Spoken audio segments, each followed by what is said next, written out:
face, it's all that's left of you. Backdoor things stormed out in a mood. Curtain call shows that you won't leave soon. Just gotta get your head in the right place. All alone, so you fake it. Come back, but you're not changing. I thought we wanted the same thing. I'm so tired of running, and all the hearts you're running.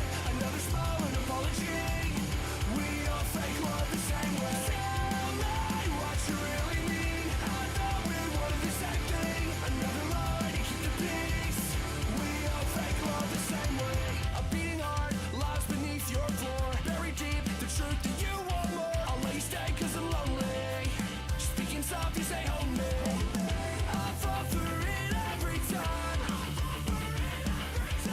You always hear the same damn lies.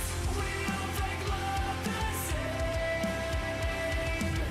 Pretend to numb the pain. I'm so tired of running, and all the hearts you're running. Another smile and apology. We all fake love the same way. Tell me what you really mean. I thought we wanted the same thing. Another lie to keep the peace. We all fake love the same way. Another smile and apology. We all fake love the same.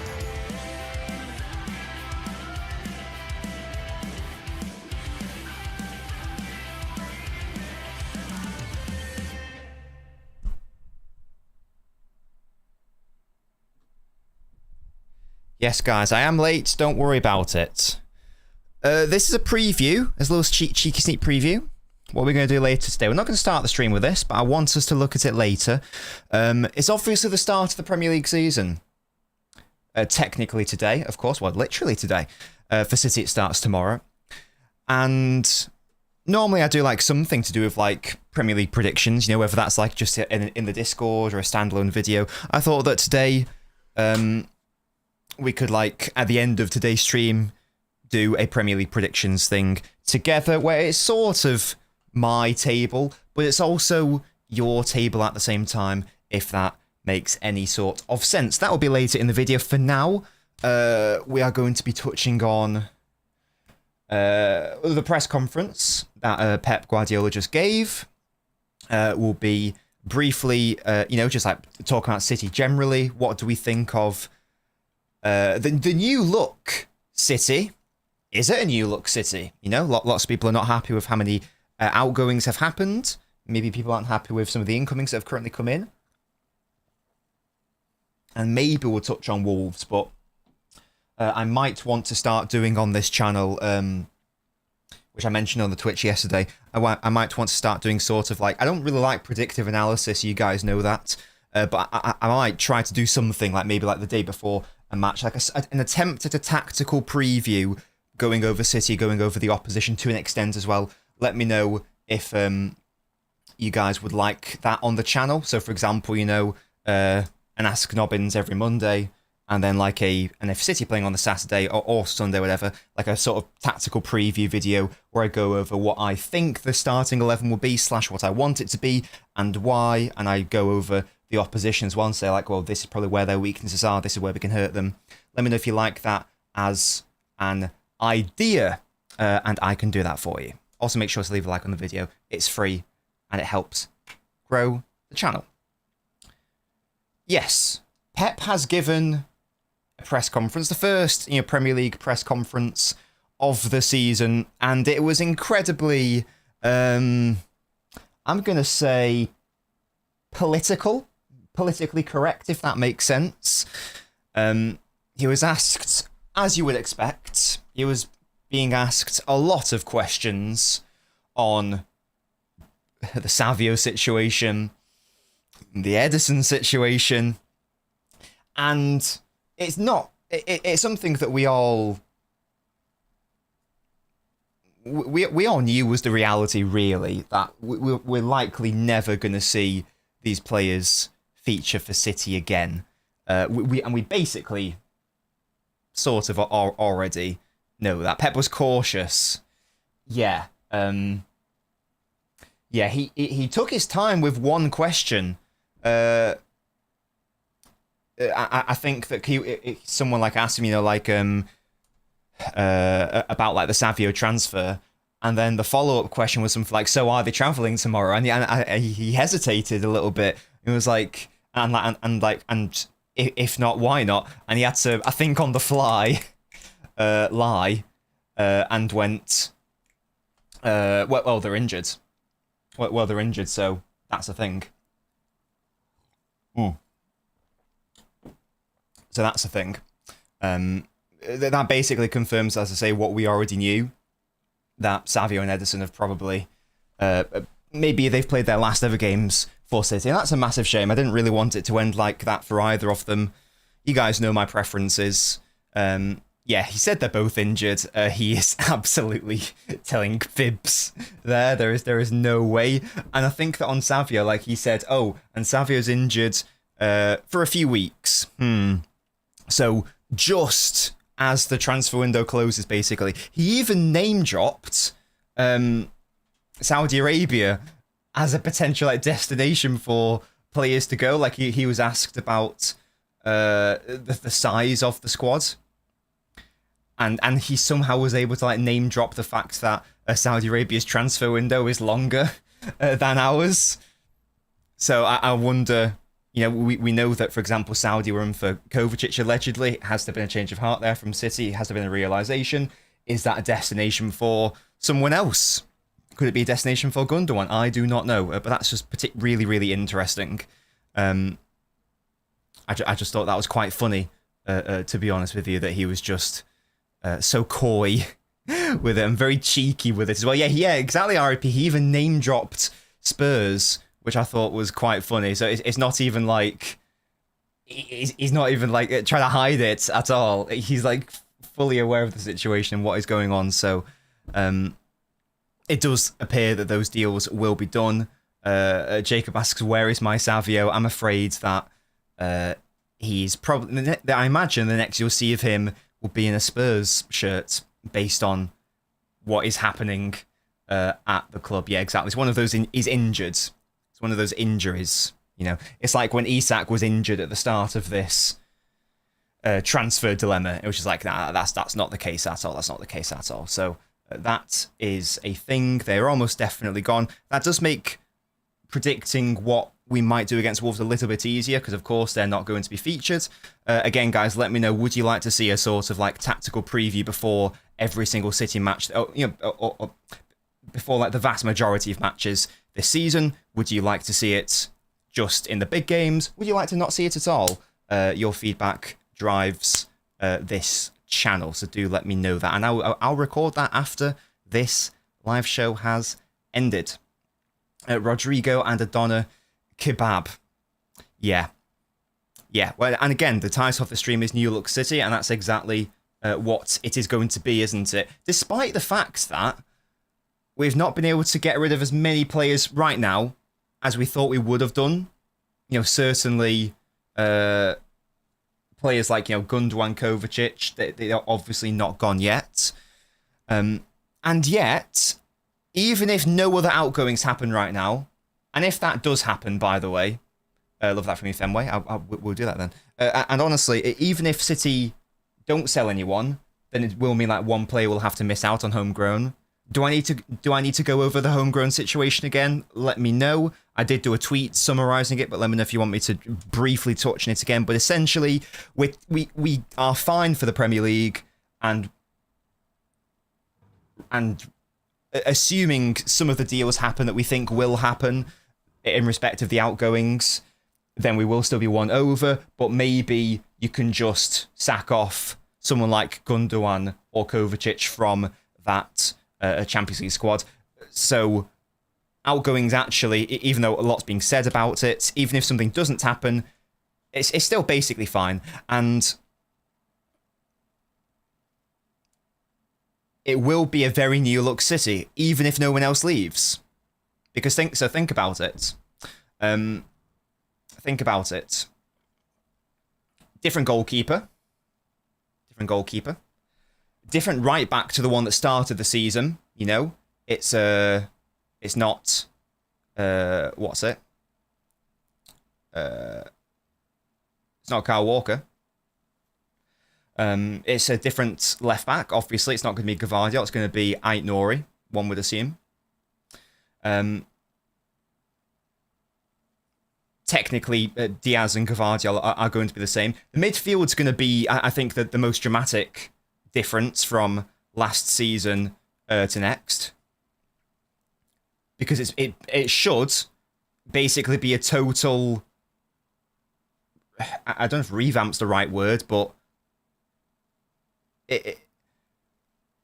Of the players that we want to start, the vast majority will be new. Bernardo is almost definitely going to be starting a lot of those games, but Rodri, for example, hopefully, obviously when he comes back from injury, but he wasn't here last season for the most part. Reinders is going to be our starting 8 in most instances, you would say. We didn't start the season with Marmoush either, and our main right winger last season, seemingly, is leaving the club.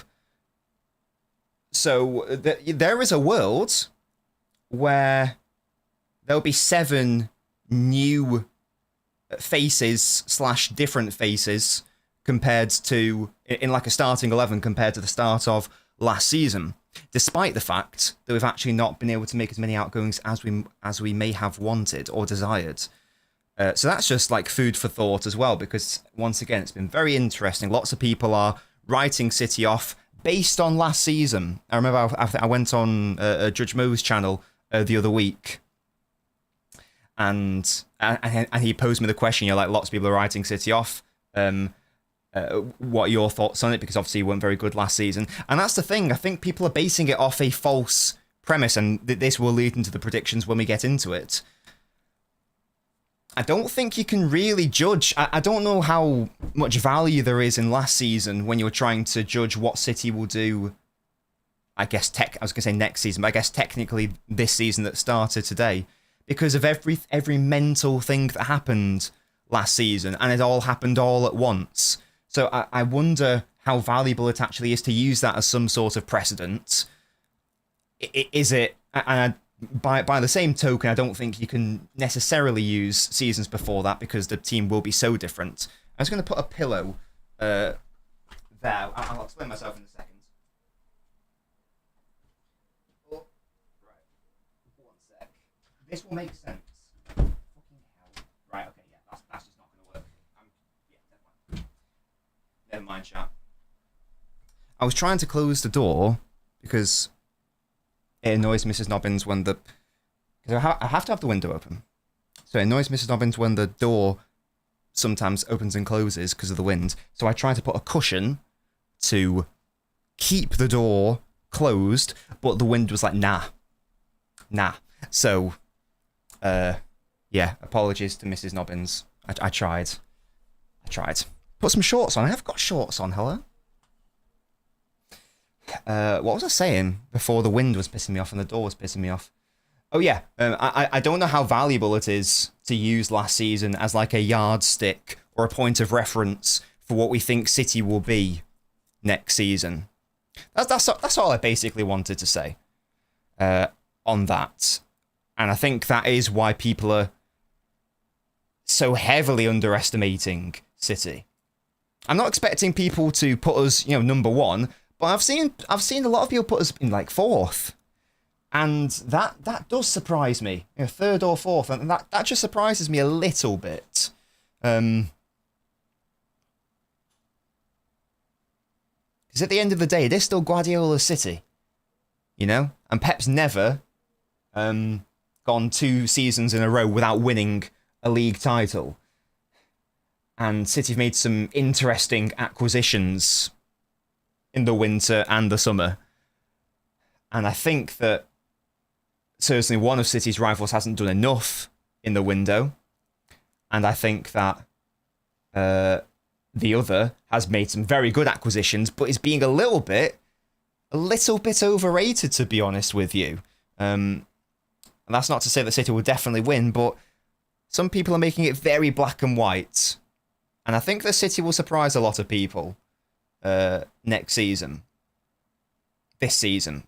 I need the season to start properly so I can say this season instead of next season because my brain's getting confused. And with that, I think we can get into the Premier League predictions. But let me know what you guys think about my brain dump so far. I will not refresh the homegrown situation then. That's good. Again, if you just want a really quick recap, just go to my Twitter, and it's like the second most recent tweet. It outlines everything in like one tweet. If you want to know what City's current situation with the assumptions of players leaving and coming in and whatnot, if you want to know, just go to my Twitter.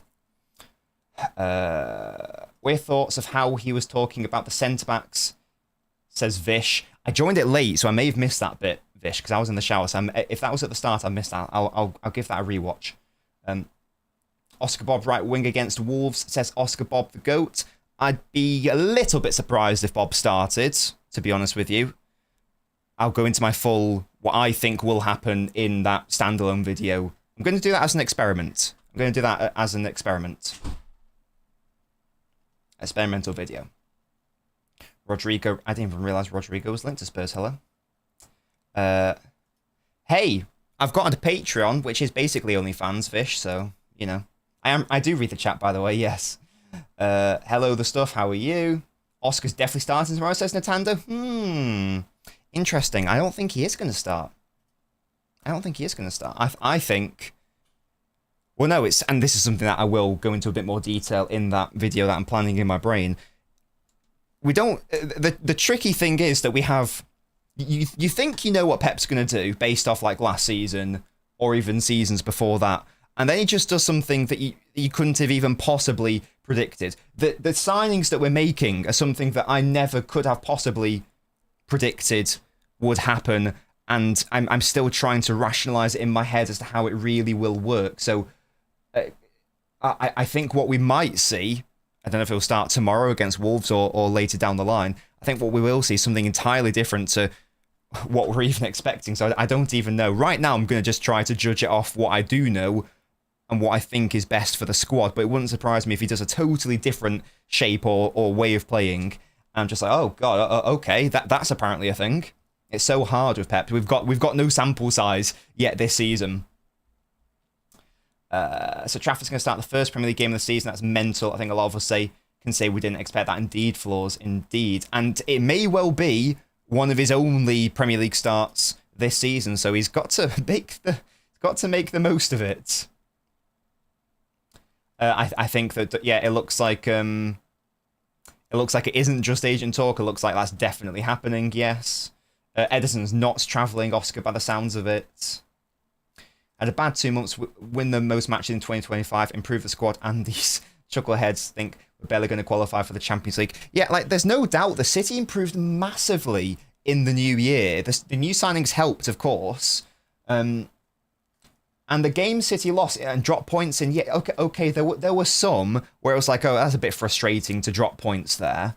But at the same time, the games where we did lose, like whether it was against Arsenal or Liverpool or Real Madrid, you're like, yeah, they're just better than us this year. Whereas the vast majority of the other games, the improvement was pretty significant and pretty stark, and the issues were still there. So with the additional reinforcements and players coming back from injury and being fit, I think we will see a very different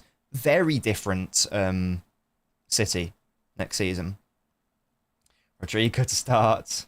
Hello, Cooler. I'm doing great. How are you?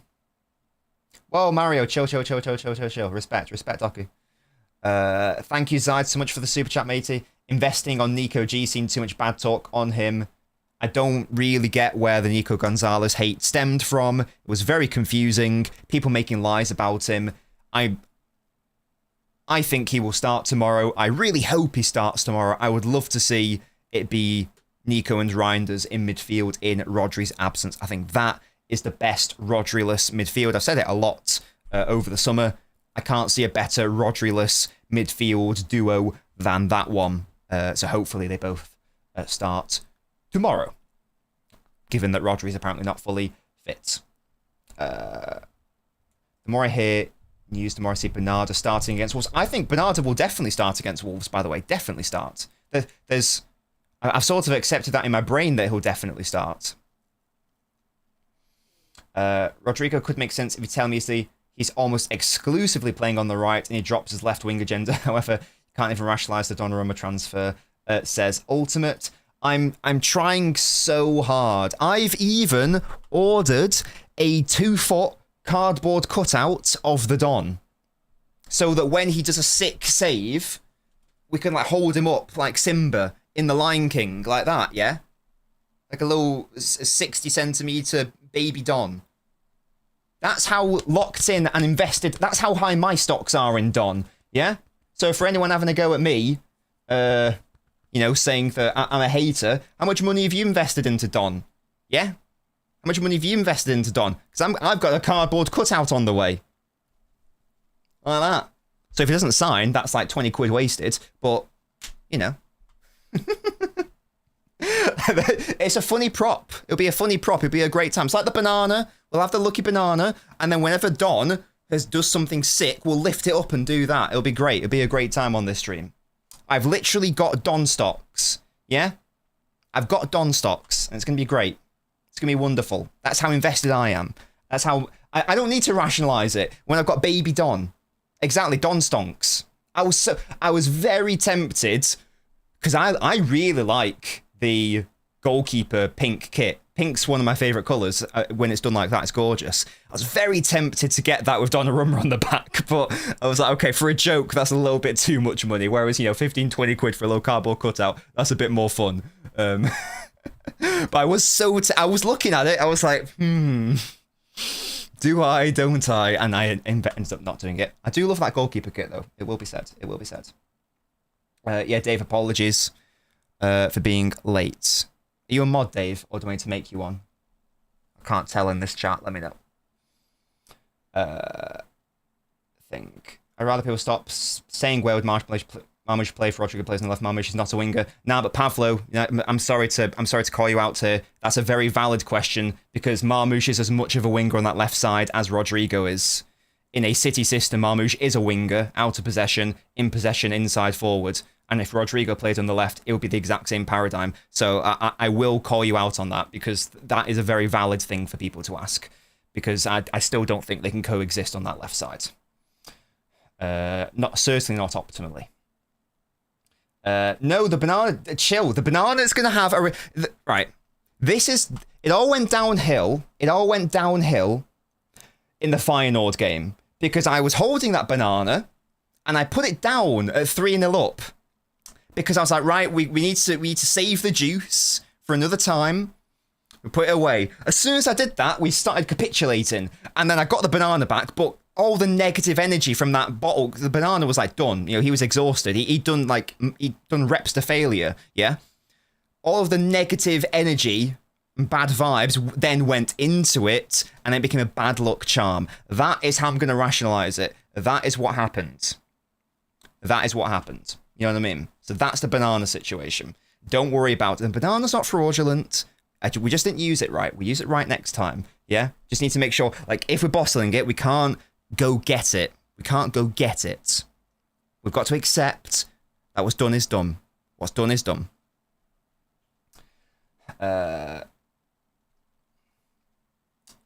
You can see the tweet. Edson spoke with Viana and Pep wants to go to Galatasaray. I've accepted that he's going. Yes, absolutely. Look, here's the thing with me and Don. As I say, I know it's a bit of a meme right now, but regardless, unlike a lot of people, to be fair, you know, who I've seen not be happy with the signing, like let's say they weren't happy with Shirky or Aitnori, and they weren't happy with the links, and then when we signed them, they still were shitting on them and whatnot. Unlike those people, where as soon as I see Big Don or Rodrigo in a City shirt, I will be backing them to the end. Yeah, for as long as they deserve my support. All of my, what's the term? Concerns erased. Because they're City players, and I'm going to be backing them for their first season in a City shirt. That's what fans do. You can have your concerns about the player and how they fit, but as soon as they put on that City shirt, you've got to back them, you've got to support them for as long as they deserve it. So that is how I'm going to approach those signings, regardless of my personal feelings about whether I think they make sense or whether they are optimal, or whether I think players are being paid too much. They're City players. I'm going to back them. I want them to succeed. And I'm sure they will succeed because they are, in a vacuum, fundamentally very good players. We have a very good manager, and we have very good players around the squad. So, positivity. Positivity and vibes is what we're doing, yeah? That's what we're doing. Positivity, vibes. It's going to be a lovely time. A lovely time had by all. That's my take. That's my take. As soon as they put on the City shirt, back them. Once that kit's on, back them. Yeah? Big Don and Rodders. Although Rodders is Rodri, isn't he? I don't know. I'll have to think of a different nickname for Rodrigo then. Oh dear. Bum that Edison might not get a proper send-off from City fans. Yeah, same thing where I don't like when players don't get the send-off they deserve. Gunder's farewells 3 years ago and he's still here. Rodrigo's not joining. I think he is, Dali, to be fair. I think he is. Based on Savio going anyway. Okay, yeah, okay, Fenway. Chill. That's a different situation. Lil Rotters. Great. Right. Shall we, ladies and gentlemen, attempt to predict... Let's make sure it's ready. Shall we attempt to predict the Premier League table now, or do we want to chat a little bit more about Donnarumma and Lil Rodders, as Floors says? Lil Rod. Rodney. How about Rodney? Check on Rodney. Sorry, my cat's trying to jump out the window. Please don't, TV. That's not good for you. Yeah, run away, you little knobhead. Rotters Jr. What is happening? Of course, Beyond Ultra, yeah. Of course, yeah. Even if you're not overly sold, you still got to lock him. Young Player of the Year to be Bob. That's what we should do as well at the end of the stream. After we've done our predictions, let's also do sort of like who's going to be the Golden Boot winner, who's going to be the Young Player of the Season, best, most disappointing player, whatever, that sort of thing. Yeah, who do you think will be the Player of the Year for City, and what not. Prediction, because this will take a while, but love Lil Rotters. I don't know if this will take a while, to be fair. I don't know if it will take a while. I think there are some positions which are pretty clear and obvious. Shout out VAR, I guess. Right, now, you guys know that I do prefer to name these things something a bit more than the boring stuff. You're like, legend, will be remembered, blah, blah, blah. Last time we added it in yet, for the worst tier of City legends. But because this is just objective, like, where are they going to be in the table? I have just kept them the same. If you guys want to do this yourself, just Google. It's free. Just Google Premier League predictions tier list, and it's like the first option there. And obviously make sure to pick 25-26. Otherwise, you're going to have a bad time. Obviously, what we're going to do... relegation fodder, yeah. We're just going to go from bottom to top. Obviously, because, it's. I feel like it's obviously, as City fans, we like to talk about the top a little bit more. We're all tops. So let's start with the bottom. I do have the just because I'm not gonna lie, chaps. Sometimes it's hard to remember where the mid-table teams finished last season.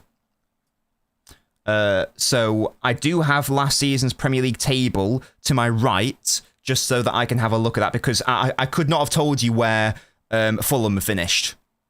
I couldn't say the exact position. It was 11th, by the way. Sort of like around 8th through to 13th. I'm like, my brain's like, So, I do have that. So last season, all three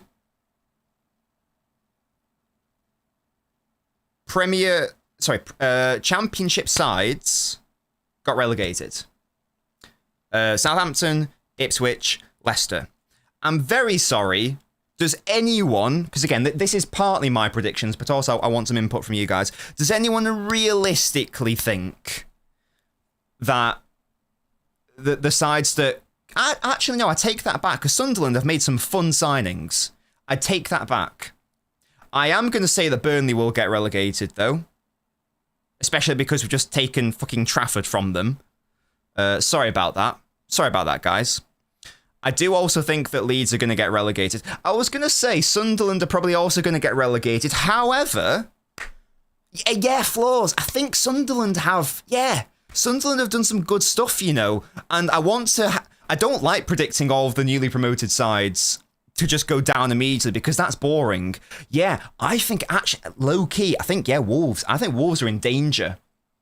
I'm in danger because they've lost like two of their best players in Ait Nouri and in Cunha as well. So I'm actually, I don't know how much of a hot take that is.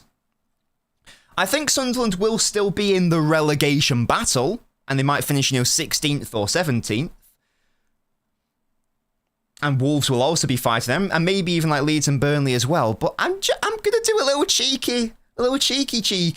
Yeah, exactly. Sunderland have got Xhaka, for example. He's quite good at the football. So yeah, that's what I'm gonna say. I'm gonna say that. Who else at the time? If I get like their transfers up, we can do this correctly, can't we? Just to see exactly what their incomings and outgoings are. Is everyone else happy for me to... Yeah, that's a point, guys. Who else is going to be involved in the relegation battle? We've got some Brentford shouts here, which I don't think is a horrible one, because they've just lost their manager. They've just lost Mbuemo. Looks like they're losing a Visser as well. So Sunderland have signed like a new team, basically. That's a lot of players. Diarra from Strasbourg, for example, is another one. Xhaka, of course, from Leverkusen. I was going to go to their departures, but I don't know who these players are. So, Joe Bellingham, to be fair, I did know who he was, obviously. Yeah, he's gone. Big up Tom Watson. He's gone to Brighton. United, you guys. Surely not. That would be mad. Bournemouth, do you think? How interesting. United might go... I think that... We'll get to United later, but I really think that they're going to be sort of like... this area. I think they'll be yellow. There's surely no way they'll be as bad as last year. I refuse to believe that. I can't believe that. I know they were properly shit last year. I just don't know if I see it. The Wolves shout makes a lot of sense as well because I know they finished a lot of points above the relegation zone last season. But that's because the three promoted sides were so terrible. Like, they were so bad. Wolves, I know Spurs were shit as well, but Wolves only finished 16th. I can see them finishing, 2 places below that. So I'm going to say Wolves to get relegated, to be honest with you. So I'm having Burnley at the bottom of the table, Leeds 19th, Wolves 18th, Sunderland to just survive. But let's have a look at these other potential options in the lower mid. So these are teams like potentially Everton, big up Super Jack, maybe he can save the day. Maybe West Ham, they've just lost Kudus to Spurs, of course. Maybe Brentford. I'm just shoving these players in, don't worry about that. You guys said maybe Bournemouth. They've sold a lot of players as well, a lot of players. I still think the Bournemouth will be fine because I really rate their manager. So I'm not going to personally include Bournemouth in this list here. So how many teams do I need here? 13, 14, 15, 16, 17. So I need 5 teams here. Maybe Bournemouth isn't there, to be fair. Maybe they are. If I don't think United are going to finish as low as they did, who else realistically could? Crystal Palace? They'd have to deal with your European football as well. They might be losing Eze. I think I might have these 5 teams in the lower mid table personally. What do you guys reckon, though? Is it fair to say that Sunderland will just survive in 17th? Everton's in top 10, really?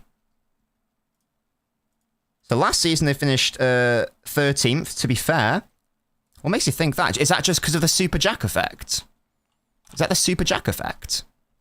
Yes, we're doing them left to right as well. Of course, Ultimate, of course. They do have Dewsbury Hall, of course. There's Alcaraz from Flamengo. And of course, there he is, Super Jackie Grealish. They got rid of bloody Morpay. Forgot he existed, I'll be so honest with you. To be fair, Dewsbury Hall and Grealish, that's a very fun duo.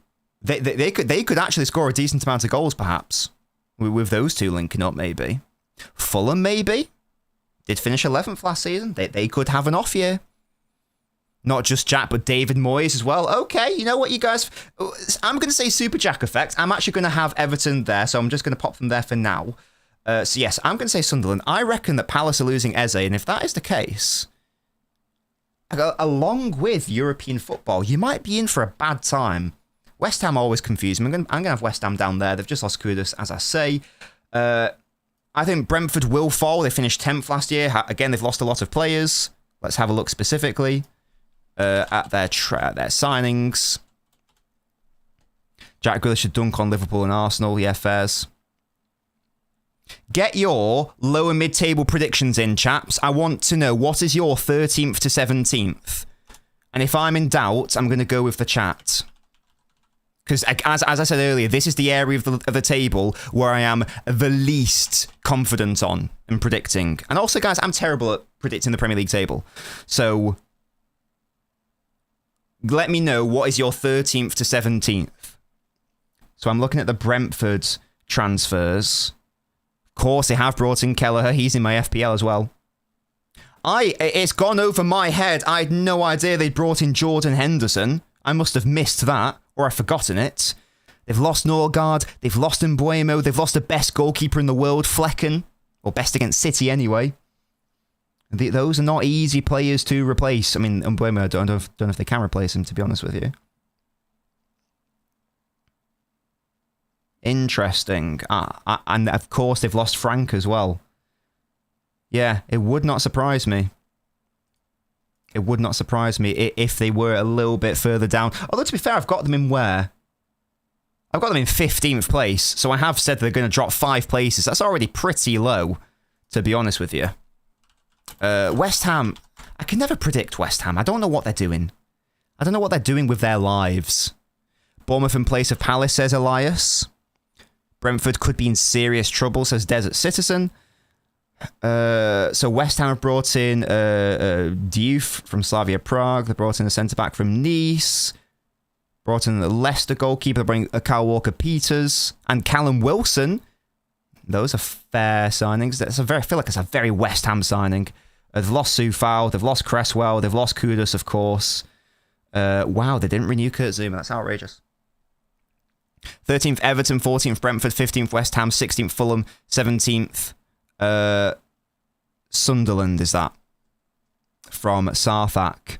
Mine was West Ham, Wolves, Bournemouth, Brentford, and Sunderland. Fireborn, Palace, West Ham, Wolves, Leeds, Sunderland. Oh wow, so you've got relegated then, Fireborn.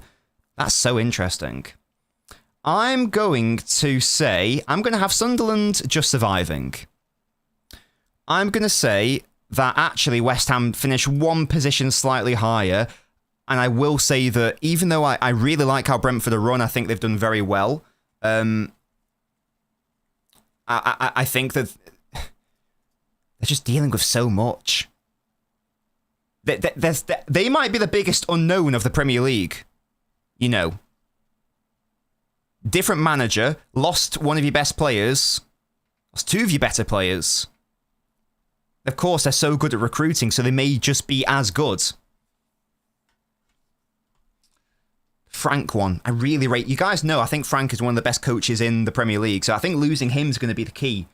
So I think they could drop a fair few places. So I'm going to actually say Brentford do that. West Ham there, and Palace 13th. Yeah, they finished 12th last year. Do I think they're a little bit high? They could lose Eze. But I think you guys say they always finish around that place. Like, it's a thing. So I'm going to go with this. Oh, no, I'm missing a team, aren't I? I'm literally missing a team. Who am I missing? Brighton finished quite high last season, but they've lost João Pedro. Could have a cheeky... But no, I really like the Bournemouth manager, so I'm going to say that's the thing. I'm going to say Brighton. Brighton. That's a pretty big drop-off, but I don't care. I don't care. I'm going to put them there anyway. No, I'm not. I lied. What have Fulham done? Yeah, I lied, guys. Fulham. United. Shut up, mate. Yeah, I think I agree, guys. Wait, is this their transfer business? Is this like a joke? Is my internet broken? Hello? They've done nothing. Am I being stupid? They've signed no one. They've brought in Benjamin from Montpellier in League 2 for 500,000, and that is it. I do like Gladstone, to be fair, Elias. Actually, I didn't realise that Fulham's business was that terrible. I'm going to change my mind, actually. I'm putting them there. I actually did not realise that. Yeah, fairs. I think there's going to be quite a drop-off there. I've decided it arbitrarily on a whim. And I don't care. That's the beauty of it. I'm saying I do care. Am I sleeping on Benjamin the fairs?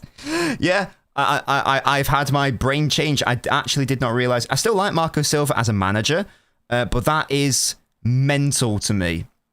I will say they haven't really lost anyone. In fairness, they haven't really lost anyone, so maybe that is unfair. They were 11th last year, so I'm predicting them to fall like 3 or 4 spaces. I think that's reasonable. I think, like, you know, from Palace to Fulham, I think these are pretty interchangeable. Can't wait for the Benjamin chat. Yeah, again, I don't know about you guys, for me, this is always the hardest bit of the table to do, sort of like lower mid to the lower end of higher mid. I think that's really tricky. Okay, now we're getting into 8th and 12th of the table. Villa fall off, do you think? So they finished 6th last season, of course. So I've got Fulham, got West Ham, got Brentford, Everton. So now we're into the middle tier, yeah? Nobbins going to get to Champions League and realise he still has Forest to put in the tier list. Hey, respect McAtee, I reckon. 12th. So who came in around this position last season? 8th through to 12th. Damn Brighton, that's harsh. I think they have a really good squad. I haven't got Brighton here yet, to be fair. I haven't got him here yet, to be fair. Oh, sorry, Harvey. Who do you support, mate? I'm very sorry. Let me know who you support. I can be... If your club is here and you're not happy with where I've put them, I can be convinced. Fight your case and let me know why I am wrong. Let me know. So these are the teams that were in around here last season. So Forest finished 7th. Brighton finished 8th. You had Bournemouth up here. You had Brentford and Fulham, who we've put down there. I think that this is probably maybe where we might see United. You support Wolves. I'm so sorry, Harvey. I don't want to be boring. I really think, I really want to say a newly promoted side is coming up, and that means that someone's got to go down. You've lost Ait Nouri. You've lost Cunha. I'm sorry. I think you'll be in it. I think you'll be in it to the last day. But I'm sorry, Harvey. I'm sorry. So who else we've got? 8, 9, 10, 11, 12, 13, a 5th team here. And this, Everton. I missed Everton, of course. Yeah, and I think that's... So this is my top 7. These are my top 7 teams. I think I'm happy with these. Maybe that's a bit high for Spurs, based on how shit they were last year. I fucking love Thomas Frank. So that is a bit of an agenda. I will say that. I do like Thomas Frank a lot. Kudus, I like a lot. That's a good signing. If they can get Savio, great, and it looks like they will, great signing for them. Also, I think Spurs are going to finish 6th or 7th this year. I know that's a big jump. I'm going to go for that, though. Yeah, so United I am going to have at the top end of high mid-table. I'd love to put them slightly down. I've no idea if they're going to get Belabor. If they get Belabor, I'm putting them here. You know, I will be putting them up there if they get Belabor because I do rate him that highly. However, right now they haven't got him yet. That will also impact Brighton's ranking as well, BT dubs. I think 12th is decent for Everton, you know. We just touched it. They've brought in Grealish. They've brought in Dewsbury Hall. Bournemouth have lost so many players. They've lost so many players, but I like Iraola as a manager. Do I rate Amorim? I think his tactics are fundamentally flawed. Oh yeah, forgot about this. Bournemouth have brought in one of the defenders that I was eyeing for City a couple years ago, Diakite, who I really rate from Lille. Poor Lille, man. They've lost their fucking goalkeeper and centre-back. Petrovic. Wait, is that the Petrovic who I think it is? Yeah, that's a great signing as well, to be fair to Bournemouth. They've sold Zabba. They've sold Hodgson, how do you pronounce that? They've lost Kirkes. The whole fucking back line, man. Oh, my God. Oh, God. That is unfortunate. That is unfortunate for Bournemouth. And yet, there's something in me which says they're going to be all right. I really like Iraola. I don't think they're going to finish 9th. I think they'll be a bit lower than last season. I'm quite happy with my Bournemouth ranking, to be honest. I'm quite happy with predicting Everton 12th and Bournemouth 11th. So I've like, what? Bumped Everton up by 1 and Bournemouth down by 2? I think that's actually quite reasonable. Lower, I know it's technically high mid-table, but, 12th and 11th, I'm actually pretty chill with that. Yeah, Zabba's gone. Shout out to Zabba on my Borough career mode, on Borough FM. Forest now have Europa League football to contend with. Last season they finished 7th. Where am I going to put? Am I going to say Brighton finish higher than Forest? You know what? I actually am. Haven't they lost? They've lost Elanga as well, right? To Newcastle, yeah? Shut up, Thunder Road. Oh, James, that press conference was wild, mate. What have we got for... I wanted to type in Forest transfers, and I accidentally typed in Elanga. This is what happens when you're saying things and writing things at the same time. It's a phenomena. It's a phenomena, yeah? So, Forest have signed Ndoye from Bologna. Jesus from Botafogo. Cunha from Botafogo, okay. Angus Gunn, big up Angus Gunn, City legend. And we know they're bringing in McAtee as well. But they've lost Elanga. To be fair, that's the only key signing I think they've lost. Looking, unless you count Wayne Hennessy, who's retired. I think he's the only key signing they've lost. They did massively overperform. They did massively overperform last season, and they didn't have European football. Now they will have European football. I'm going to say for now, that's my order with Brighton. Again, I think these might be interchangeable. If United get Baleba, and therefore he leaves Brighton, I'm putting Brighton down maybe 2. Certainly 1. But as things stand, Baleba is a Brighton player. So I'm going to do that for now. Once again, the transfer window can change everything. Who knows? Who knows what could happen? Elanga was so key to their whole tactics. Very good point, Fenway. Very good point. So crucial on that transition. And that's why I've got them down 3 places. Again, you've got to remember, European football, Europa League, it's not as easy. Going from no European football to Europa League. Brighton don't have to contend with that. United don't have to contend with that. Same with Bournemouth and Everton. So I think that's reasonable. Before we move on to the top 7, are there any massive issues with the tier list we have so far? Are there any positions where you're like, you've not only got that wrong, it's fucking abysmal. Like, you put that team in 10th and they should be in, 17th. I'm not talking about, a position or 2. I'm talking about, are there any mental positions that you guys disagree with? That would be very interesting to hear. Let me know, because predictions are so tricky to do. Where's Crystal Palace, says Jay. I've got them in 13th position, Jay Edition. 13th position. Tottenham do have European football to play, 100%. United are too high, says Jeremy. Where do you want them, Jeremy? Oh, no, where do you want them? Where do you think they'll be?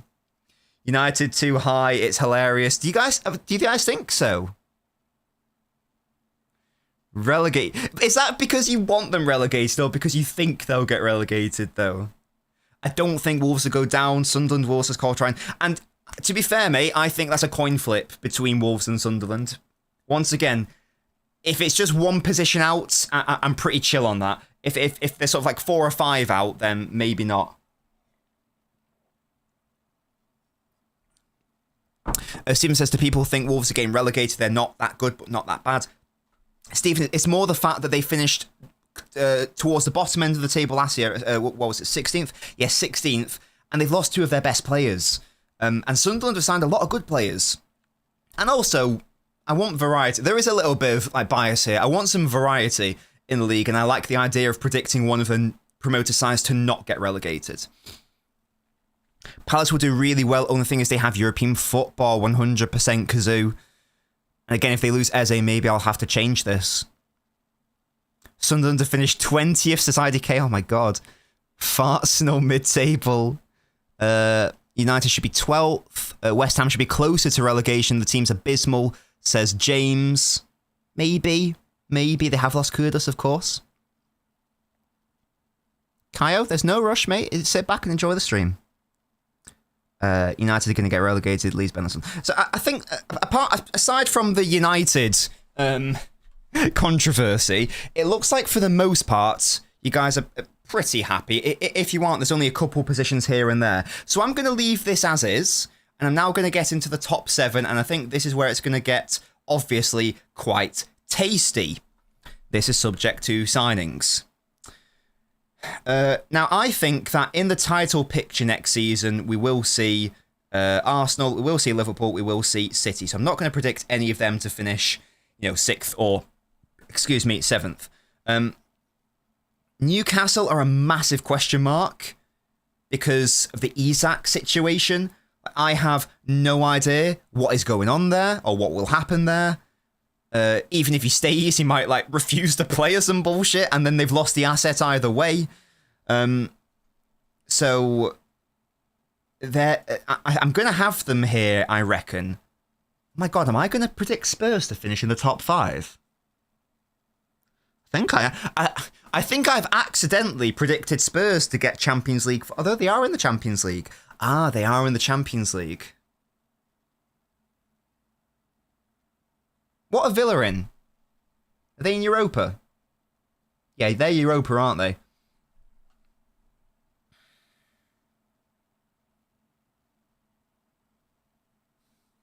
Yeah, I've accidentally predicted Spurs to finish Champions League. Interesting. I think it's between Villa and Newcastle. God, I'm so boring, aren't I? I've put 5 of the big 6 in the top 6. God, I'm sorry, guys. I've realised how stinky I've been here. I don't think. Am I? No. Reset. Hang on. Reset. I'm gonna step back. You guys tell me, where are Spurs finishing? I think that I'm overrating them here, and I want you guys to help me out. You can convince me to put them in higher mid-table if you want. To be fair, where are Spurs finishing? Because if I do this, I think I'm going to put them in top 5, and I don't know if I'm comfortable doing that. But at the same time, I really want to put them there, but I know they probably shouldn't be there. What do you guys reckon? Spurs 7th, 6th. Yeah, help me out here, guys. 6th to 7th, top 10. More specifics are that. Top 5? 6th or 7th, says Ariaman. 6th. Yeah, okay. I'm massively overrating them then. Maybe that is too much of a gap. I will, because I don't think I can actually put my Frank bias aside, that is going to be a community finish. Because I don't think I can actually be neutral there, because I really rate Frank and Kudus and Savio and whatnot. So I think you guys are probably right. Yeah, I think you guys are right. I think I am overrating them there. Arsenal 6th. Okay, chill. I'm not going to let go of the Frank prop, but I will accept that I'm massively overrating them. They do also have Champions League football to contend with. I just wonder, will they get as many injuries with the way Frank plays compared to Ange? That's the question. I would say 6th, says James. I love Thomas Frank. He's the boy. A community 6th. I don't know what was the most common number there. I think 6th may have been the most common one. 6th or 7th, 6th, 6, 6, 6, 7th, 6, 6 or 7th, 6, 6 or 7th, 7th, 6. Yes, most people think 6th by the looks of it. They are Spurs. That's a very good point. I didn't consider that in my thought process. They are Spurs at the end of the day. And they'll still beat us twice next season. This season. Naughty Nobbins, naughty. In that case, I'm not, well, for me, not in order, but these are my top 4. Arsenal, Liverpool, City, Chelsea. Not in that order, necessarily, but these are my top 4. So the question becomes, who gets Champions League football? Champions League football. Newcastle, with the Isak situation going on, or Aston Villa, who just missed out last year. What have Aston Villa done?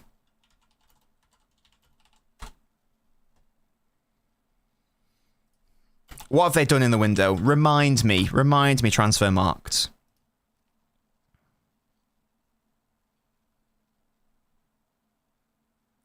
They haven't really signed anyone interesting. But they haven't lost anyone interesting. They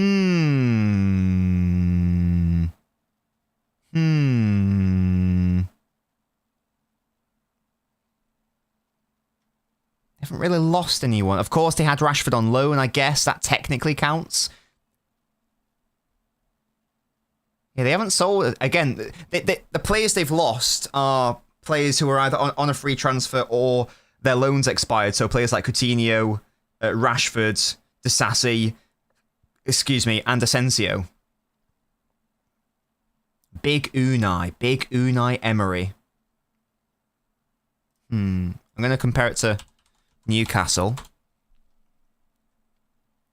I think I'm tempted to put Villa above Newcastle because of the Isak situation. Brought in Alanga, Thior, how do you pronounce his name? Bloody Ramsdale, that's an L. Got to remember that, guys. That is a net negative. He's stinky. He's not that bad. But I don't think he's good enough for Newcastle, really, to where they want to be. And it was so close last year. You know what? They literally finished on the same points last year. I think Villa's window has, even though they've barely done anything, I think in relative terms, I know they brought in Alanga, they're going to lose Isak. That's a net negative.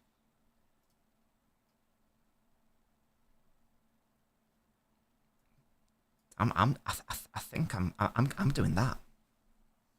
And that might be controversial, but the Isak one is really playing on my brain. It's really playing on my brain. And I can't get past that. I can't get past that. They're losing their best player. Whether he's leaving on a transfer or his brain's gone. Regardless, he's gone.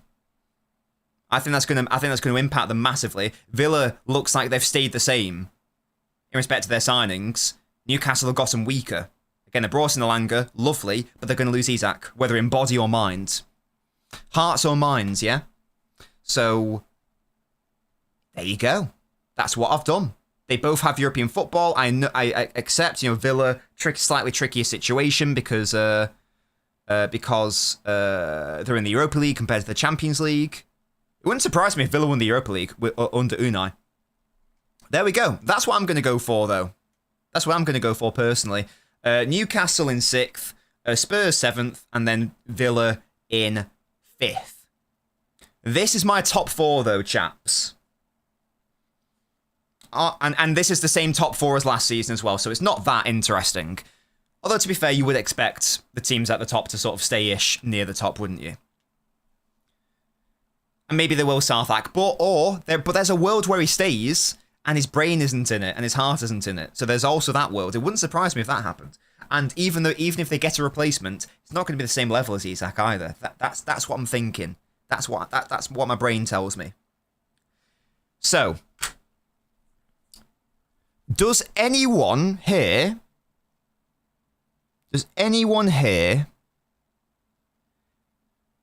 Wow, Kazoo says Arsenal 4th. I was going to say, does anyone here think that 4th is just like? That's interesting. I'm scared of Chelsea, says Joseph. I was just going to say, is Chelsea fourth not just the most obvious position? That's interesting. Okay, let's talk about Chelsea first, because to me, Chelsea fourth is the most obvious thing.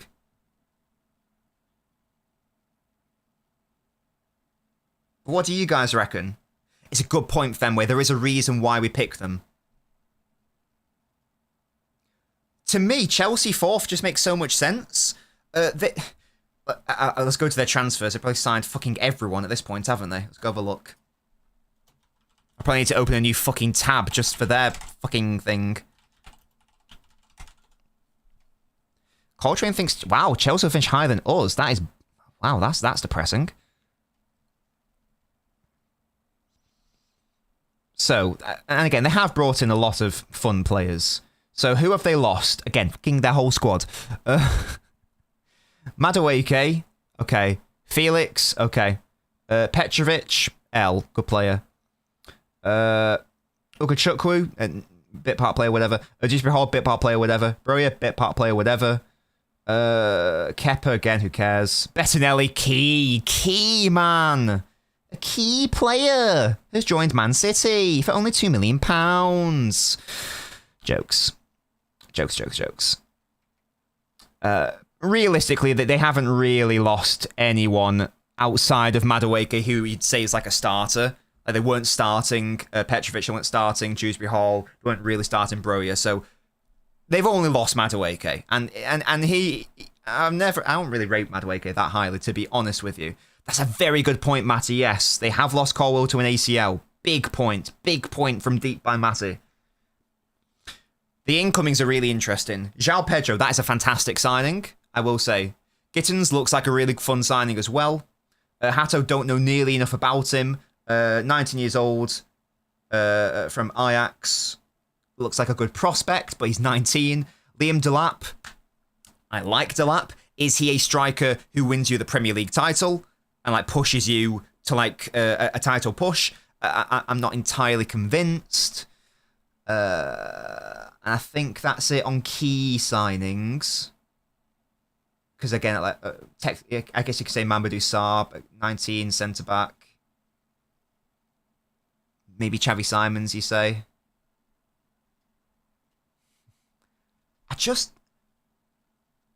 To me, there's Chelsea are still not.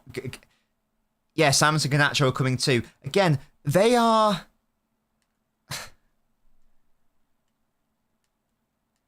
They're like interesting signings, but I don't know if these are the signings that propel you, because Chelsea finished fourth last year, yeah. And you've got to remember that the three above them, well, I'm sure we can all accept, Chelsea not finishing above Liverpool. That ain't happening. That's not happening. So, hit in before they do. So, realistically, the only two teams they can finish ahead of are Arsenal and City. City and Arsenal both had ridiculous injury-ridden seasons last year. There is no world to me that Arsenal only gets 74 points next year and City only gets 71 points next year. I don't believe that. So I think that Arsenal and City are going to get a lot better compared to last year. It would not surprise me if Chelsea would just stayed stagnant in respective position. I'm not saying that their style of play can't get better. I'm not saying they can't get slightly more points. I don't believe that they have done enough in the market to go to the next level. That's what I think. What's really interesting is you guys seem to massively disagree. Chelsea, New York Sky Blues, Chelsea going to overtake Arsenal. Don't forget Stavo as well. Yeah, I'm going to go to their squads just so I can see it all laid out before me. I don't think that this squad is ready to be in a proper title race. And that means, like top three. Because I think there'll be 3 teams in the title race this season. I don't think that Chelsea are that. I still don't really get the transfer policy from a winning titles perspective. A winning league titles perspective. I don't really get it so far. Fundamentally, I don't think you can finish top 3 and have a title charge with that goalkeeper and with that back four. I don't see it. what is their best back four? Now Colwill's injured as well. Would you say it's like Cucurella? It depends on the fitness of Reece James, doesn't it? He might play midfield, who knows? It might be Gusto, and then you're looking at, well, Fofana's always injured. Then you're looking at maybe like a Vega, Renato Vega and Chalobah. Badiashile whenever he's fit. Toss in, but these are not players who win you the league title. I do not believe that. I totally agree, Matty. I think they need to abandon their only signing children policy and just go, right, just get a really experienced senior centre-back, sort out the defence. I just think that they will concede too many important goals next season to be in a true title race. Why do some chat members have rats next to their name? Because you guys are my little rats. My viewers, you're my little rats. So I don't think that's unfair. I don't think that's unfair to say because again, they do have some fantastic offensive players. They have Cole Palmer, they have Neto, they have Raheem the Dream Sterling. They have João Pedro. Liam Delap's a good player. They have Gittins. You know, they have a fantastic midfield. You know, with like Caicedo and Enzo and whatnot. I just don't think that team is complete, and I don't think it's balanced to win to push for the title, and that's what I think it's going to be a three-way title race next season. So that's my take.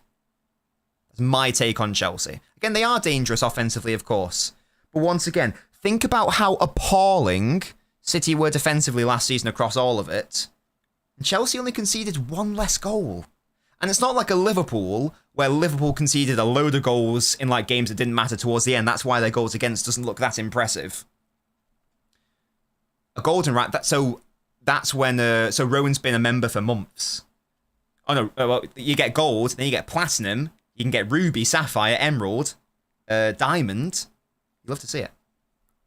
So that's what I'm doing. That's what I'm doing for Chelsea. I just can't see them finishing ahead of an Arsenal and City side who they didn't finish ahead of last season, and there's surely no way that City and Arsenal will suffer from the same injury issues. I just personally don't see it. Let's move on to third, though, shall we? Who is going to be finishing third? Now, I don't know if this is Cope or not, because I think a lot of people would probably predict City here. I'm not going to predict City to finish third, though. The team that I'm going to predict to finish third is the Arsenal. Now, I accept that it could be well off. That could be well off. There is a world, Arsenal might win the title. Who knows? They finished second 3 years in a row. Is this season the year that they take it to the next level, push on, and eclipse both Liverpool and City for the first time in this Arteta era? I don't think that will happen, and I'm going to tell you why I don't think that's going to happen. Once again, this is based on the signings right now. We don't know what's going to happen. Arsenal might go out and sign Rodrigo. City might sell Savio and then go for Rodrigo, and then Arsenal go, yoink. Actually, we're going to sign him. Who knows what will happen? I'm just going to get up Arsenal's transfers, just so I can illustrate my points.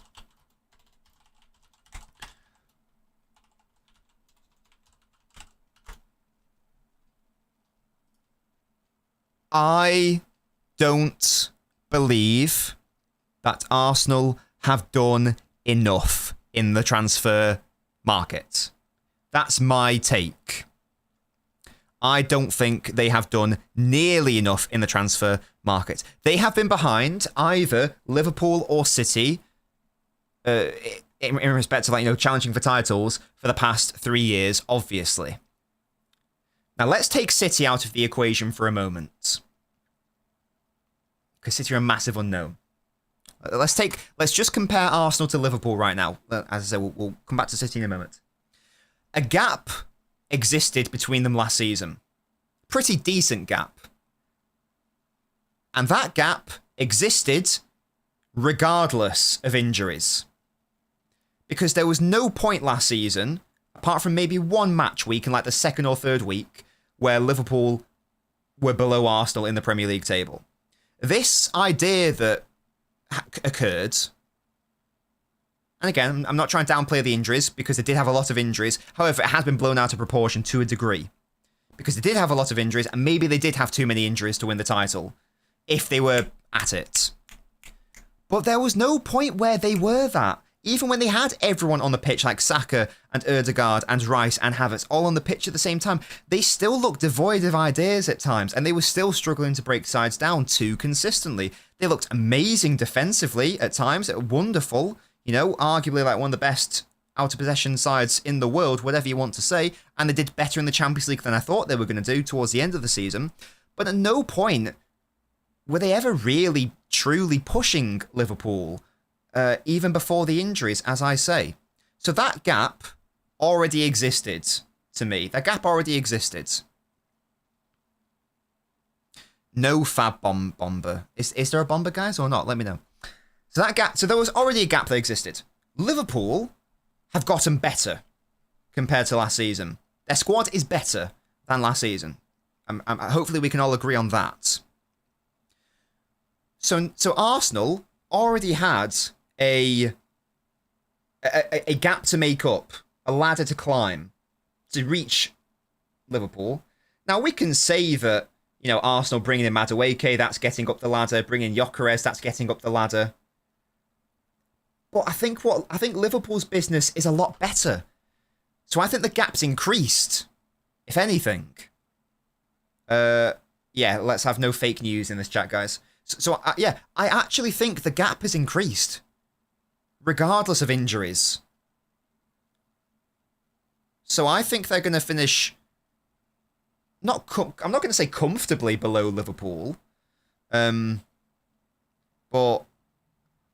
I don't think they'll take whoever finishes to the top to the last day of the season. I think that I think Arsenal will be mathematically out of it before the last day or two of the season. That's how I see it. To be honest with you. They've lost, outgoings for them. Oh, they've lost Raheem the Dream. Shame. Crazy. There's a bomber in my bed, please help, shut up. I totally forgot. Wait, did they sign Neto permanently? Was that the deal? Or did they just like bring him on alone? I don't know what was happening there. Anyway, Tomiyasu, oh dear. And that was the thing as well. I'm just gonna. As I said, I'm not having. If you're an Arsenal fan, I'm not having a go at all. I'm not having a go. However, I am going to dispel something here, and I'm going to reiterate. If you're an Arsenal fan, you know I love you. Let's have a kiss. I'm not having a go at your club. However. And you did have a lot of injuries last year. However, it was massively, massively overplayed.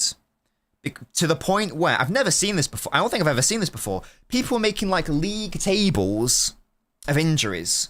And they were able to like make Arsenal look like they had like the worst or one of the worst in the Premier League. The problem with that list was that first of all, it doesn't take into account any context of...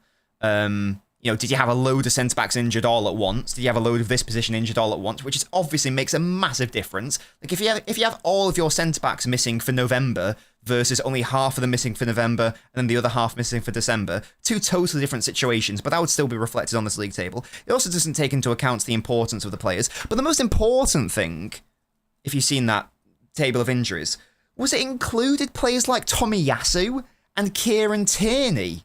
Exactly, IDK. They just did, objectively, but according to this table, Arsenal's was far worse. And it's like, you're including Tomiyasu, who never plays anyway, and Tierney, who never plays anyway, and who's forever injured anyway. So it's a load of bollocks that it was that bad. And it was, and it may have been too bad to win the league. And I'm not saying it wasn't bad, because, you know, in Jan in particular, the forward crisis was a thing. I will say, not that much sympathy. You had the chance to sign a forward player. That's on you, you know, no one else. It's like City's Rodri injury. That's partly on City. We should have signed a midfielder. I can't use that as an excuse or, oh, that's a shame, that wasn't in our favour, or this is unfortunate. Well, it is unfortunate, but at the same time, you could have done something to mitigate it, couldn't you, matey? You could have brought in a midfielder to assist with Rodri's, if Rodri got injured. So that's partly on City as well. So that was just a little rant I wanted to get out of the way. They've lost he who shall not be named. Totally agree, Matali, as well, matey. Totally agree. Now, they have... I will say they have improved. There is no doubt that the squad has gotten better. Zubamendi for Partey is an upgrade. Gyökeres, in addition to Havertz up top, is an upgrade. Having Madueke in the squad is an upgrade. Having Norgard as like a squad player, I'm assuming that's instead of Jorginho, is it? Oh yeah, because he's gone. That's an upgrade. But I don't think it's enough. I still think that they are missing one elite forward player. One elite forward player. Fundamentally, Madueke, Gyökeres, Saka, I do not think that front three wins you the title. Everyone knows that Arsenal's defence is good enough to win the title. Their midfield is good enough to win the title. I do not believe that their attack is good enough to win the title. And I think we'll see it again next season. Last year, City actually won more games than Arsenal, which is insane to think about. I know they finished ahead of us, but it's a mad thing to think about. I just do not think that they will score enough goals to win the title. That's my take. Arteta's got a big issue on his hands. How do I solve the low block problem? Do I lean more into the attack but then sacrifice my defensive solidity? That's a thing. So I'm putting Arsenal in thirds. I'm putting Arsenal in third personally. Guys, we've got over 300 people watching. Let's get 200 likes. Leave a like on the video. Okay, the last two. Guys, I want everyone to say one club name. Who is winning the title? Who is winning the title? I'm giving you two options here, based on this tier list. I don't think anyone really disagrees, really, that these two should be here. Well, to be fair, some people said City third or fourth, so I take that back. Who is winning the title this season? Is it Liverpool? Is it Manchester City? Let me know. I know it's a City chat, so obviously we're going to see lots of cities. Be interested to see if we've got anyone saying not City. There you go. We've got one Liverpool from Alf. Chelsea says Coltrane. Kazoo, I agree on Arsenal. Yeah, this chat is the modicum of neutrality. Yeah, Liverpool by 7 points, as my memories. It could be a thing. We got all the tools. It says IFL. Least biased chat ever. Yeah, for real, for real. Liverpool, unfortunately, says Kazoo. We are all biased City fans indeed. Joseph, of course, yeah. Rodrigo in and it's a wrap. If Rodri's fit, then definitely City, says Tony. Liverpool consider favourites, not saying they'll win, but they seem the most likely. And I think that I am in agreement with that Fenway comment. I think that if you are trying to be as accurate and, you know, if you were saying, right, okay, you know, your life's on the line. If you're wrong, you die. Who is winning the title? You know, as someone had a gun to my head and said, if you get this wrong, come the end of the season, you will die. So you better make sure that you are as accurate as possible. And I think it's not. No, this is the thing, Tony. It's not about not having faith.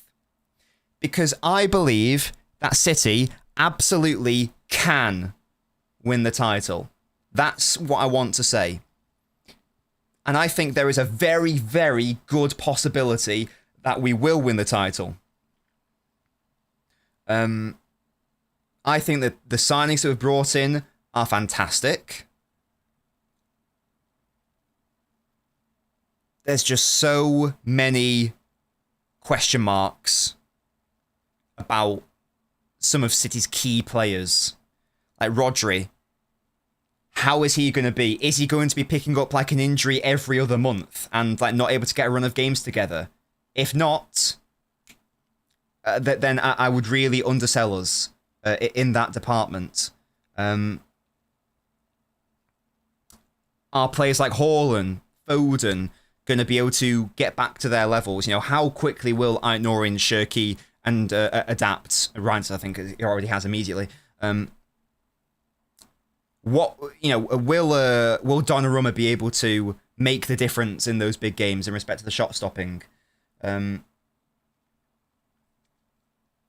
again, there's also questions about Liverpool. Is their rest defence solid enough? Will teams turn them over on the counter-attack? Will their midfield be bypassed too easily? Will having, you know, high-flying fullbacks in Kirkez and Frimpong be a detriment? Will they be too offensive? Will they not get the balance right?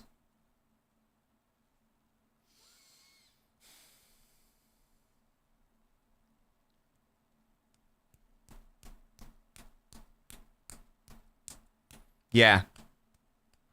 It is. And I believe this title race is going to go down to the last game of the season. Between these two. That's my prediction. I think Arsenal will be out of it maybe 3 games before the end of the season. But I do think this will go to the last day. And again, there are so many unknowns.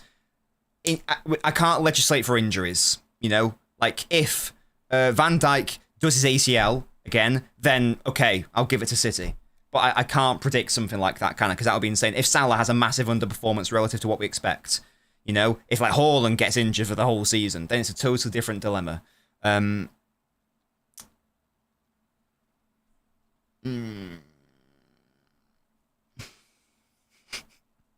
Guys, do I predict with my heart or my head? Because they're saying conflicting things. I'm sure you guys can tell what my head thinks will happen. Is this a head tier list, huh? Or is it a heart tier list? I guess that's the question. Am I doing it purely based off what I think will happen? But am I allowing what will happen?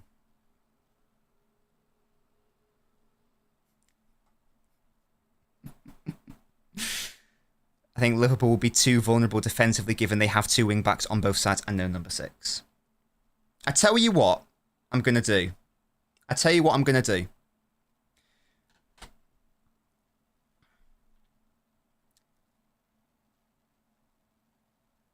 Isak has not yet signed for Liverpool.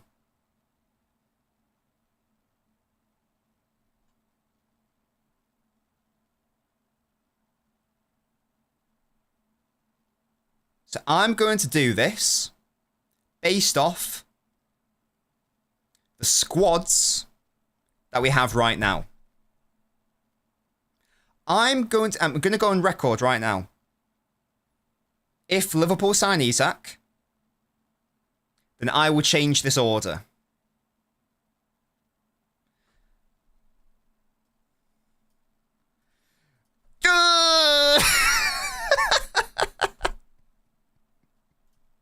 Come on, the lads.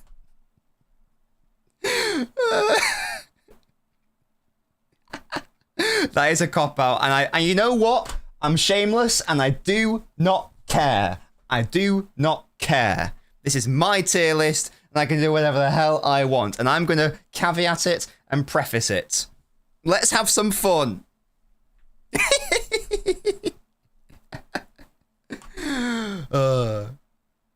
If Isak signs for Liverpool, then of course the favourites are Liverpool without any shadow of a doubt. Fraud alert there. I am a fraud, and you know what? I don't care. I don't care. I want to have some fun today. And of course, in case you couldn't tell, my head says that Liverpool will win. If Isak gets him, then I don't even think if Isak joins Liverpool, I don't even think my heart would be able to eclipse my head. I think I'll just be like, well, that'd be silly to predict anything different. City, I know I said earlier like Brentford might be the biggest unknown. City are also up there. We don't really know what we're going to get next year.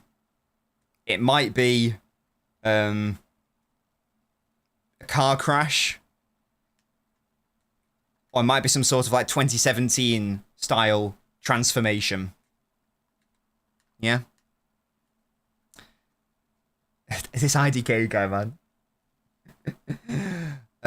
We'll give them room for their money, but they'll surely win. I think Chelsea will finish above Arsenal, says Tally. That is fairs.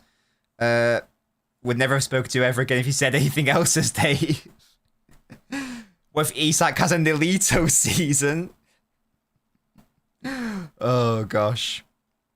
That is my tier list based on the landscape as is. The transfer window is not over. It's not over. Arsenal might sign an elite. Arsenal might sign, Liao or Barcola. In which case, then I will have to have a very serious conversation with myself. I don't know. United might get Belabor. I might push them up a little bit. Big Don might somehow end up not signing for City. I'm not sure we're winning the Prem at all.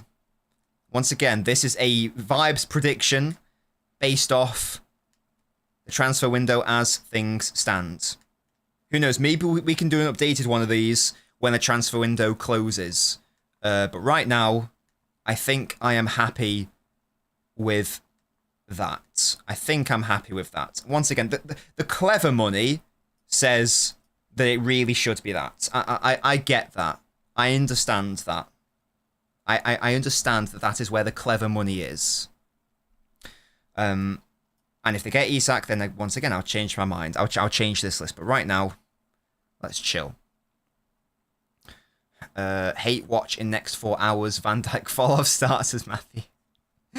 If there was one last signing you would pick if Yana called you up and said any player, who would it be? Not Singo. Why? Why? Any player, Livramento. If I could have any player right now, Livramento. Let's do it when the transfer window closes. Yeah, because it could absolutely change. It could absolutely change. Liverpool have only 3 attackers right now. Yeah, of course, they're not invincible. They're not imperious. Every single club has weaknesses. Absolutely. Absolutely they do. Nobbins talking to himself about predictions like, Jeremy, I'm talking to you guys. I'm talking to you guys. Are we factoring in a chance of a points deduction for us? No, no. If that happens, then it could be here, couldn't it? I can't factor in external things like, this player might miss the whole season. I don't know. A player might catch smallpox. City get done with the charges. I don't think I can really factor in that. Otherwise, this becomes really impossible. There's some footballing things I can try to factor in, but I think if doing that, then otherwise it's tricky. It's tricky. Imagine Liverpool draw today. It won't happen. I won't be doing a live stream. I will be watching it. I want the first watch along of the season to be a City one. That will be tomorrow. Make sure to join me for that. And then we'll do United Arsenal on Sunday as well. Excuse me.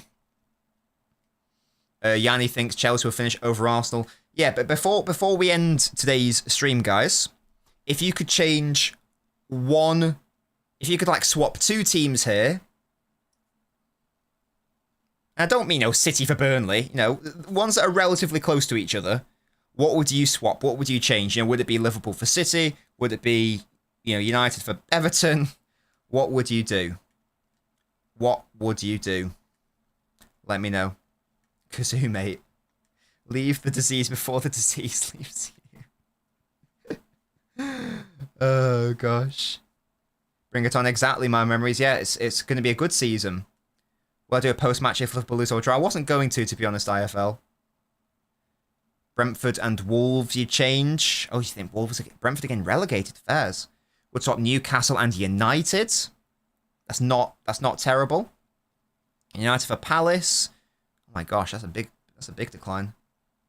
United for Bournemouth. That could actually happen. That's a thing, Jeremy. Swap Arsenal and Spurs. Newcastle for everyone. United for Wolves, you guys. Brentford Wolves. Yeah, lots of people think Brentford will go down. Newcastle and United. Yeah, again, maybe. Maybe. Who knows? United are such a weird one as well. Naveen's gas for the season. We love to see that. Only made many signings, says Andy. And yet. Swap Brentford for Wolves. Swap Bournemouth for Palace. So Brentford to get relegated, yeah. And yeah, brought Bournemouth down a couple places. Perhaps. Oh, for Everton, says the stuff. That makes a lot more sense. I was very confused then. Do you think Shirky will be nailed enough to be viable in FPL? IDK, he's in my FPL. I don't know what you want to do with that information because I'm fucking shit at FPL, but I've put him in mine. So, but I also had Isak in mind. I've now had to take him out for obvious reasons. I don't know what's going on there. I can see Newcastle having a stinker of a season, expecting Villa to slap them about, says Bengal. No City assets nailed. Yeah, I'd say if you want City players, like, definitely going to start. I think that Shirky will start, obviously, more than not. If you want City players, I'd be looking at Ait-Nouri, and I'd be looking at Haaland. Do some fall content. What does that mean? Oh, FPL. But I'm not good at FPL. Where's the link? Shall I give it you guys now? I gave it out before. I will do it again. I would like Hakimi, the player at City, but he's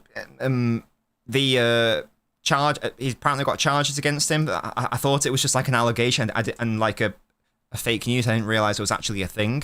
So obviously not. That's a thing. Yeah, I think Reinders would also be a good bet for a City player as well. If you're looking for a player to start a lot of games. I was tempted to put in Marmoush, but I don't know what's going to happen with like the whole Rodrigo situation. So that's why I've not got him. Fantasy, here we go. Fantasy Premier League. Log in, yes please. And I'll show you guys the code or the link or whatever it is so you can join. Where is the Nobbins Bundesliga? I've already picked my team. There you go. Invite people to join this league.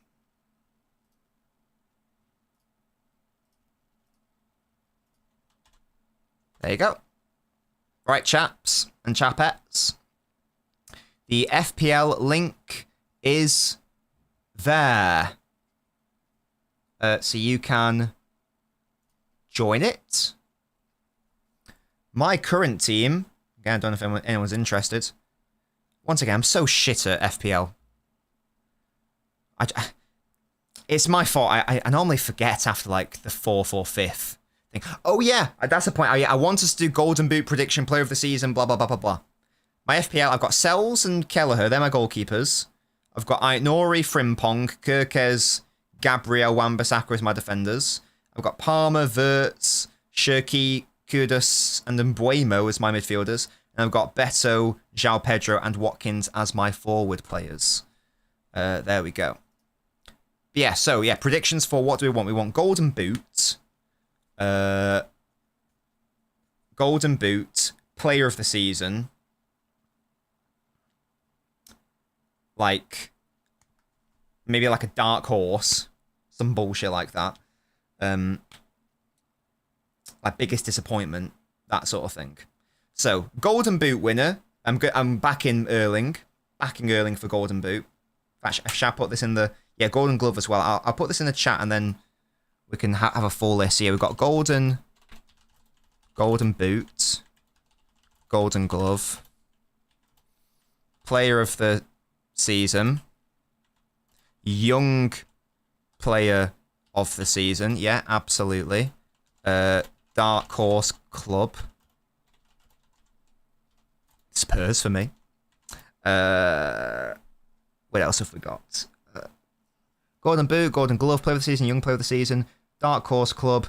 Let's say biggest disappointment. Biggest surprise player.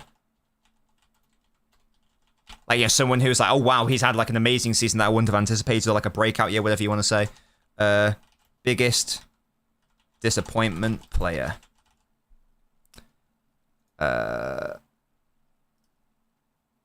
Anyone else? So I've got those as categories. Golden Boot, Golden Glove, Player of the Season, Young Player of the Season, Dark Horse Club, Biggest Surprise Player, Biggest Disappointment Player. Best Attack, Best Defense. I like that. Yeah. We're just going to summarize that as who scores the most goals, who concedes the fewest. Flop. A flop signing. That's a good one. And I think that's a lot of categories, to be fair. Oh, yeah, sorry. I'll add on to this. Yeah, hit signing. I like that. Hit signing. Right, different one. There we go. Okay. This is what I want from you guys. Golden Boot. Golden Glove. Player of the Season. Young Player of the Season. Dark Horse Club. Biggest surprise player. Biggest disappointment of a player. Best attack. Most goals. Best defense. Fewest goals conceded. Flop signing. Relative to expectation. And a hit signing as well. Let me know your thoughts in the chat. I'm going to go through mine now, I guess. Golden Boot. I will say Haaland. It's probably between him and Salah again. I'd be very surprised if Haaland didn't do it after last season's relatively poor finishing. I'm going to go for Erling. I'm going to back my boy. A Golden Glove, I think, mod of the year. I think that based on how Arsenal play, I'm going to go Raya by definition. I think they're going to get the most clean sheets. Are you going to go for Big Don IDK? Player of the Season is often defined by who you think will win the title, isn't it? It's not always, but it is often.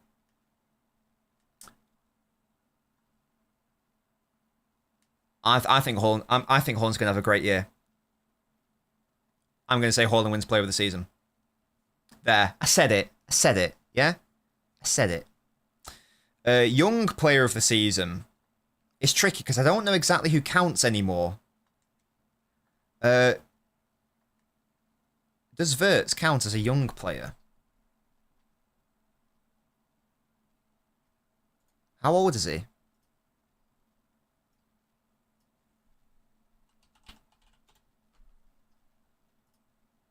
Does Palmer still count?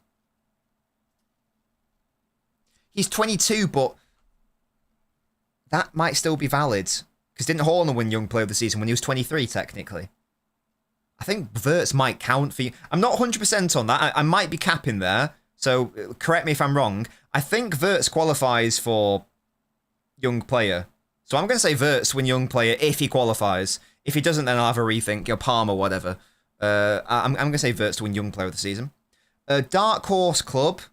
I'm going to say Spurs because I've got them in like the European places and they finished like near the relegation zone. So I'm going to say Dark Horse Club is Spurs. Biggest surprise player. Do I dare say like Savio at Spurs? Is that... I don't care, I'm saying it. I don't care. There's a lot of City bias here. I actually do not care. I'm going for it. A biggest disappointment of a player. I was going to say Šeško, but I'm going to wait for another category for that. Oh, Ekitike is a great shout, to be fair. I do like Ekitike a lot. A lot. Here's yours. You got Haaland, Raya, Reinders. This is Bengal. Oh, I put mine away. Sorry, I probably need to keep that pinned comment up for my own brain. Reinders, Shirky. Oh, it's Shirky, your Young Player of the Season. Of course, he qualifies, doesn't he? Grealish as your surprise player. I love that. Cunha or Šeško. City Arsenal. And Cunha's lots of United players there. That's an IFL interesting. Isak. Is that even if he goes to Liverpool? You've put Salah as your biggest disappointing player. How? That's fascinating. I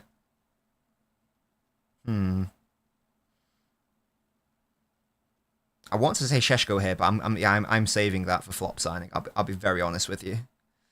What, Kudus at Spurs is the biggest surprise or biggest disappointment?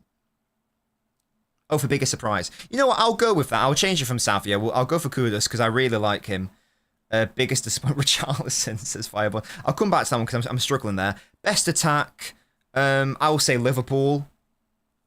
Best defence, I'll say Arsenal. Flop signing, we're going to go Sheshko. Relative to that price tag, I think that's mental. And hit signing, yeah, I'm going for Reinders, to be fair. He's clearly already established that he's there. He is ready to go. He's ready to... Biggest disappointment player, fucking Benjamin. Benjamin for Fulham, actually, or wherever he signed for, from Montpellier. He can hold that. He's the biggest disappointment of a player. He can hold that. Bloody Benjamin, pissing me off. But let me know what you chaps have to say. Let me know what you guys have to say.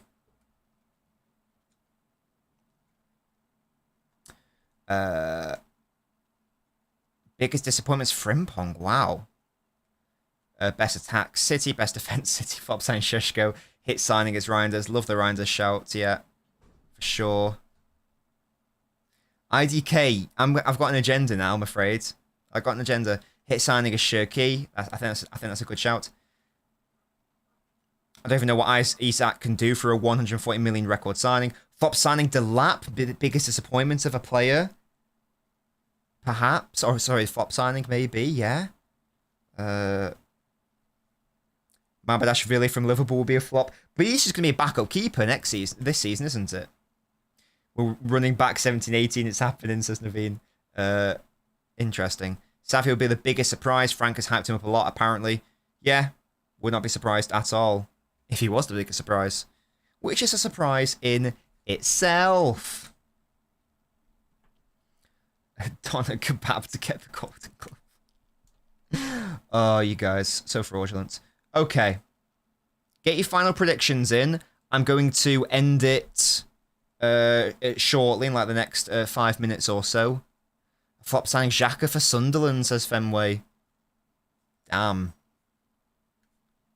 Damn. Maybe I could have put McAtee for biggest surprise player at Forest. Perhaps, perhaps. Joseph says a flop signing could be Donnarumma. Oh.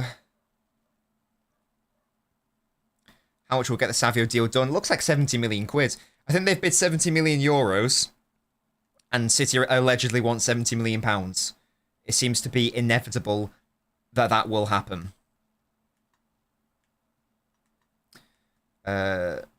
Maybe 75 million, says Metalli. Perhaps.